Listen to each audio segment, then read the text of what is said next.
ලෝකේ තියෙන ලොකුම e-bike manufacturing factory එක බලමුද? යාඩියා බයික්ස් වලට අවශ්‍ය ප්ලාස්ටික් ෆැබ්‍රිකේෂන් ඔක්කොම වෙන්නේ මෙන්න මෙතන. අපි බලමු මෙන්න මේක කොහොමද ෆැබ්‍රිකේට් වෙන්නේ කියලා.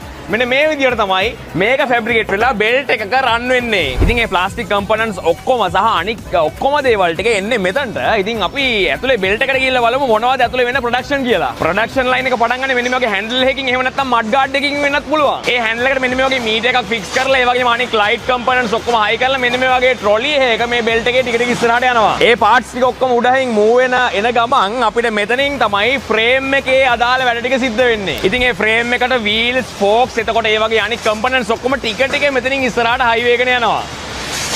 ඔන්න හැන්ඩල් එක දැන් ටික ටික බයික් එකක් වෙලා තියෙන්නේ. මෙන්න මේ විදිහට ප්‍රොඩක්ෂන් එක ඉවරලා යන බයික් එක PDI වලින් මෙතනින් ඉන්ස්පෙක්ෂන් වෙලා මෙන්න මේ විදිහට තමයි බෙල්ට් එකකින් ෆැක්ටරියෙන් එළියට යන්නේ. මේ ප්ලේග්‍රවුන්ඩ් එකක් නන් නෙවෙයි මම කලින් කිව්ව ප්‍රොඩක්ෂන් එක ඉවරලා බයික්ස් ටෙස්ට් රන් කරන්න එන්නේ මෙන්න මෙතනට මොඩල්ස් ඔක්කොම ඉස්සරහ දිනවා අපි යන්.